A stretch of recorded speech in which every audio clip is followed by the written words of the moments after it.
of John Mbadi, for instance, is a man that I greatly respect. I just fear for the environment that he's going to get himself in. It is not just about you being parachuted into cabinet. Government is not just cabinet. And Trevor, my reservations are that without a guiding document, it is going to be impossible for Mbadi to find his way around a Kenya Kwanza cabinet, essentially. So what was required, if I was asked, I would have wanted that, because he knows the proposals we made in our own manifesto, the proposals that have been made by the Kenya Kwanza team. John Mbadi voted against the finance bill. He did, because he knows from his perspective that you cannot continue to impose taxes on Kenyans at the current state of affairs. So I would have loved if the engagement was between party and party. You would have had a document similar to the National Accord that sets out what the party's expectations are, the things that we are all giving up, the things that we are not willing to give up, the things that we are willing to do, and the things that we are not willing to do. I would want him to be taken on a course on this thing called bottom-up. I know Mbadi. He doesn't know what bottom-up is. He doesn't believe in that philosophy. So for you to parachute him there, and then you say that he is going to... Mbadi is a good man. I know him. He doesn't believe in this thing you talk about bottom-up. So why is he there then? That's what I'm telling you. That's what I'm telling you. That is the importance of having a national conversation about what has worked, what hasn't worked, the things that we need to abandon, the things that we do not want to abandon. But it does not support the housing levy. I know that for a fact. That is the position of a party. So for you to parachute him in there and then tell him, cabinet has resolved because he's a minority there that we are going to build these houses come rain or come sunshine. It is going to be a very uncomfortable situation for him. Deal yesterday. That's what do you mean? So, Trevor, you know, these guys, I told you these people will come here to echo me. If you look at the entirety of the cabinet, yeah. And I believe that President Ruto has lost an opportunity here. Because if you saw that the Gen Z and even the entire public were very supportive of the move to dismiss the entire cabinet. Because I have held this position on this same table that many of those cabinet secretaries were incompetent. Now, for you to bring back Murkomen, to bring back Chirchir, to bring back Kindiki, to bring back Duale, then you add a sprinkling of Mbadi. It doesn't communicate. It doesn't communicate to the people that you are serious about doing the things that the people have asked you to do. There is nothing that is going to change, Trevor. I am also a prophet. There's things that I have prophesied on this same chair, and they have come to pass. I can assure you, Mbadi cannot save Kindiki from himself. Mbadi cannot cure the problem of Duale. Mbadi cannot cure Murkomen and his love for luxury. So, even as we send these 4 people, as you say, no, they are going there as members of ODM, I can assure you we will be back here. And Trevor, I will never shy away. Fearlessness did not begin yesterday. Nobody can enter into a debate with me about fearlessness. I don't fear anything. I don't fear anyone. I will come to this very show and we will give it time. Yeah. Give it time. The prophecies of Sifuna also come true. It's not just the ones for... So what are you prophesying? I am prophesying that nothing is going to change. Okay. Because there is no way, if you don't agree on a philosophical basis, there is no way you can implement anything in that sort of government. And government is not cabinet. Okay. Government is the whole thing. I'm telling you. Okay. So you need a broad-based conversation about what the things we need to do are, the priorities of the people of Kenya, and then we agree that this is what we're going to do. It's not supposed to be a comfortable discussion. Okay. There are things you have to give in. There are things you have to give up. But if you don't have that conversation, just parachuting somebody, even if Mbadi is Superman, he can't save Kindiki. Okay, before I bring in... He was speaking in Parliament. You had him being booed. Because the other members were telling him, what is this? There was no resolution like that, what he was trying to say. But I have a lot of respect for Kaluma as a senior professional or a senior of mine in the profession. I have a lot of respect for him. But the truth is, I cannot have been SG. This is my 7th year as SG, for heaven's sake. I cannot have been speaking for myself all this time. And by the way, Trevor, you look at my record. There is no single time that I have said anything on behalf of this party and been countermanded by the leadership of a party. No. Never happened. Because every single time that I go to speak for ODM, I say I'm speaking for ODM with the authority of the party and the authority of the organs of the party. So if I want to give a personal opinion, the ODM has leadership. What do you mean? But the chair and the deputy chairs have all moved and the minority... I genuinely believe Trevor, is that ODM has talent. I can give you 10 names of people who can replace Sifuna as SG today. And they will do a splendid job. Okay. So it is not that somebody leaving is going to... no, you can't be SG. You have no idea. You have no relationship with the party. You don't even know what the party stands for. At the drop of a hat today, you can be UDA. Yeah? You know. Tom, I have a lot of respect for you as my senior in the profession. Yeah. But I have very little respect for you as a politician because you have no standing. You have no ideological grounding. You have moved. So the point is this, Trevor. In terms of structure, so what party, when are you going for the elections? This party will survive all of us. Okay. I can assure you, because there's people who have invested a lot of tears, sweat and blood in building this party called ODM. They will never let it die. I can assure you, if you go to the ground there, we can start with this village. Yeah. We can go to his village, then he'll say, I've transported people. and the good thing, Trevor, you were there. Who did you transport? Because I remember. No, you were there. By the way, all the four of us were there.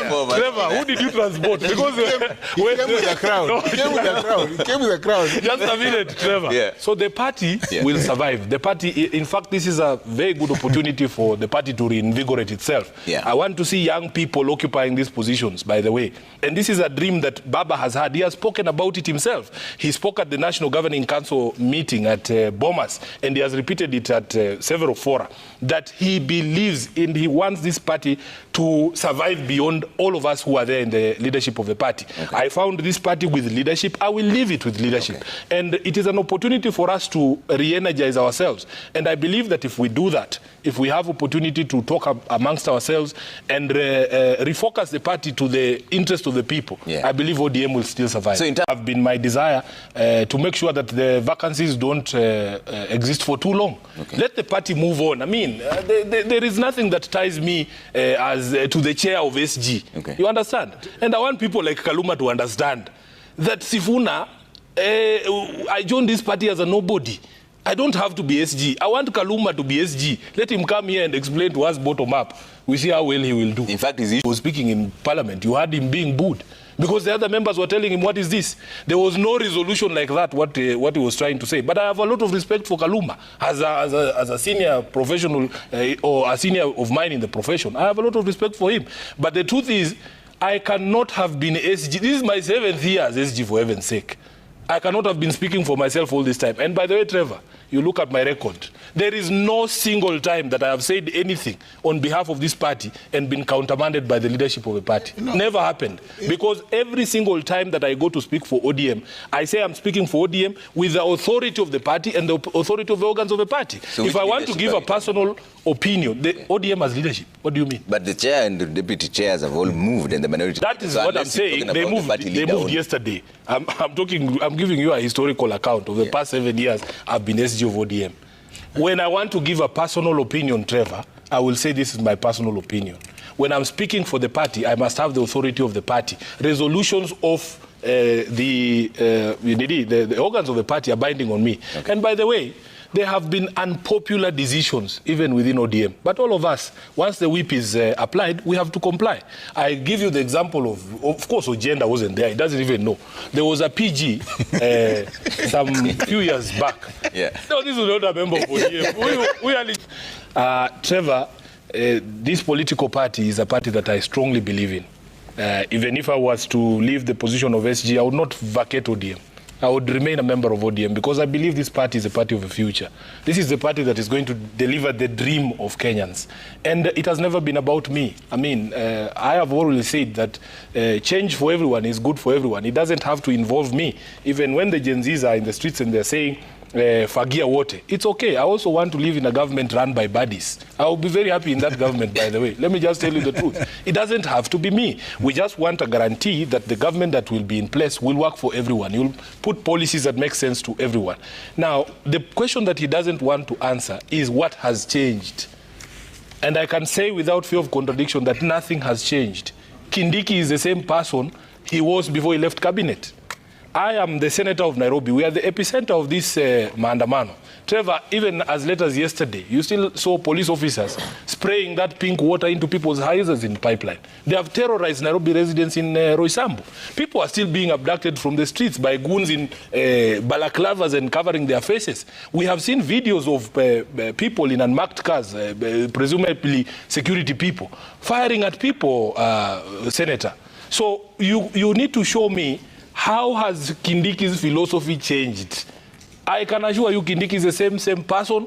He will speak the same language. And I feel bad for my brother John Mbadi. He's the only one of those 4 people that I really care for. Because I have a relationship with him. You don't care about the other 2? I'm caring in the manner of, this is somebody I've worked with closely, okay. You know. So I really feel bad for him that he would be defending a position that is taken by Kindiki to bludgeon people in the houses in Nyalenda. I am telling you, if the philosophy of the entire government has not changed, Trevor, we are doing nothing, and it doesn't communicate to the public that we are listening as a leadership, that there are things that we want to do. So my problem is, Trevor, we laid certain conditions. You need to communicate to the country that you are changing. We have asked for the resignation of the Nairobi police boss, Adamson Bungei, because we believe he has blood on his hands. You have things happening like the happenings in Kware. No Kenyan trusts this government to be telling the truth. We need to communicate as a leadership that something has changed. We have a trust deficit. My brother, people don't trust us as politicians. So what has the president addressed by this? This is what I'm saying. If he had won himself some goodwill by firing the entire cabinet, bringing them back does not inspire the confidence that we are listening as a leadership. I believe he has squandered an opportunity for him to demonstrate to the people of the Republic of Kenya, because what people are looking for is competence and suitability and personal integrity in these offices. If people don't believe that you are competent or suitable for office, he says that there is there is no problem with people who have affinity for luxury. And that it doesn't affect your work. Trevor, I'm telling you, as a person who has been poor, it is easier to get off from a 3-inch mattress in the morning to go and hustle than from this mattress that Tom Ojenda sleeps on, with the silk sheets and thread counts. They go to shops to buy sheets for the bed based on the number of threads that a bed sheet has. It is easier for the person hustling, sleeping on the floor, to get up and go to work. You cannot tell us that you encourage people who have affinity for luxury to be in public service. Those two things are mutually exclusive. So it doesn't communicate that we are listening. It doesn't communicate that we are listening. As a senator of Nairobi, Nairobi has borne the brunt of the maandamano and the protest. We want to see something being done. We don't want this situation to persist. I have said we need to engage ourselves in a conversation. I am not averse to having a conversation with anyone. That there are things that we cannot continue doing the way that we've been doing them. And if you don't give out that vibe, then you're going to lose the public and you're going to lose the people. Will you be able to hold the government accountable as the opposition now that you seem to have been, you're in between? We are not in between. You are trying to force us into that situation. You, your members were there. Trevor, please. I'm just I have tried to very passionately explain to you how this party works. And you know I know things about you and your ambitions. So please take these lessons, take these free lessons from the SG of ODM. Don't be like Ojenda. I am telling you, ODM is a structured party. Yes. It is a disciplined party. We listen to organs of the party. We subject every single decision to the organs of the party. If a party has not ratified a position, you cannot force us to accept that it has been ratified. These things are not to be left to deduction and analysis. As SG of ODM, I've told you, ODM is a very bold party. And the SG of ODM is a bold SG. If I want to join cabinet, I will say it. I will not leave it to interpretation. But I am telling you that resolution has not been made. So please, stop forcing us into this marriage. Why are you forcing us? Will you be able to hold the government? I am telling you. Some of your members, I am telling you. Is one of them, already said that this is actually the position. In fact, I can assure you, because I have so many questions, none of those 4 people have seen the need to speak to me. I have not understood the thinking and the reasoning for them joining government. But if they are approved, then you know, at the Senate we also have powers to summon the CSS. I don't begrudge them the decision that they have taken in their individual capacities. Let every decision we take be a decision that is from a position of conviction, and let history judge all of us. Number 2, we are not averse to conversation. from the statement that was made by Raila Odinga on the steps of KICC to the one he released on Sunday. He said Kenya requires a conversation about the issues that have been raised, not just by the Gen Z, but by the people of Kenya over the years that we have seen this. I would have loved if the president would have waited, because he knows that Raila was out of the country. ODM is a bold party. Raila Odinga, I follow Raila Odinga because he's a bold leader. On the day he decided to shake Uhuru Kenyatta's hand, he went there himself. I saw him at the steps of Harambee Avenue. It was a very unpopular decision, but he went there. Raila Odinga does not hide. ODM does not hide. If we want to do something, we just do it, because we do things from a position of conviction, and that is what enables us to be able to explain our decisions to the public. It might not always be popular decisions. Even the most difficult decisions have to be made. I have said that as a leadership, and ODM has stated this, that we cannot afford to do nothing. It is not possible when some people are telling us, oh, stay out of this, because every time that a crisis such as this happens in the country, it affects all of us. Trevor, even when we were doing our own mandamano, after the president called us to the table, we opened that table to everyone. Even those who are not in the streets with us, the people from civil society came. You saw the contributions from the church, because whatever happens in Kenya, whether it rains or shines, it affects all of us. You cannot tell me that as the SG of ODM, I have no views, that I should keep quiet, I should shut up when the country is crying out for leadership.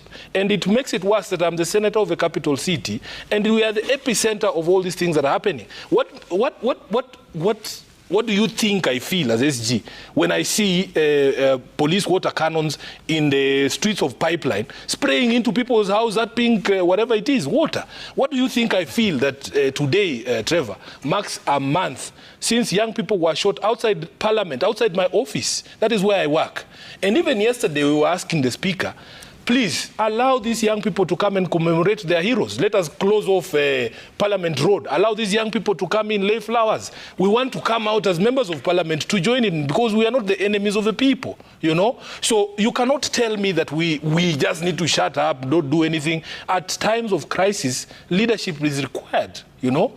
And leadership sometimes requires that you make uncomfortable decisions. Everybody understands that. Nobody is opposed to the president constituting any government of his desire. But at the end of the day, the cabinet that he puts together, the government that he constitutes, must communicate that we are changing, that we are listening as a leadership.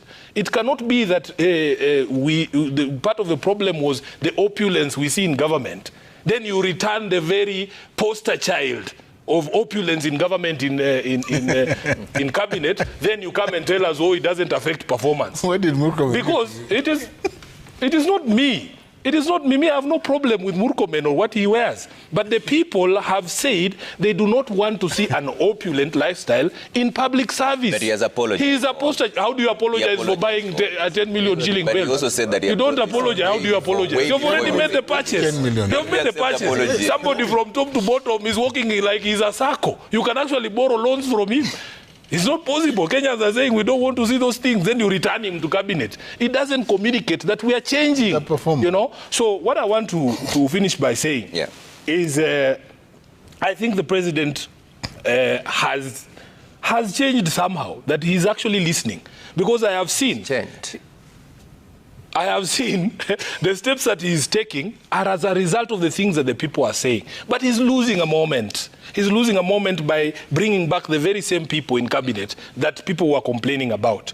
And lastly, Trevor, all this is happening in an atmosphere where there is a lot of fear in the country. There's a lot of fear. People are afraid to speak out. I was very happy with what Yvonne Okwara did here on Citizen TV. He brought these young people, Kina Kasmuel, to sit here in these seats. I have advocated for years. I have told you myself, Trevor, that we need to seat these seats to these young people to explain to us, to paint a picture of the country that they want. It doesn't have to be always about us. Okay. They accept and acknowledge that a conversation is important. So when they came here and they had that conversation with Yvonne, I was very happy because we get to see, and I was very happy they were admitting that they also don't have all the solutions, which means that we can sit together, and where you don't have the experience, if I have a matter in court that I've never handled, and Professor Ojenda of course I handle. knows the judge. Let me say that.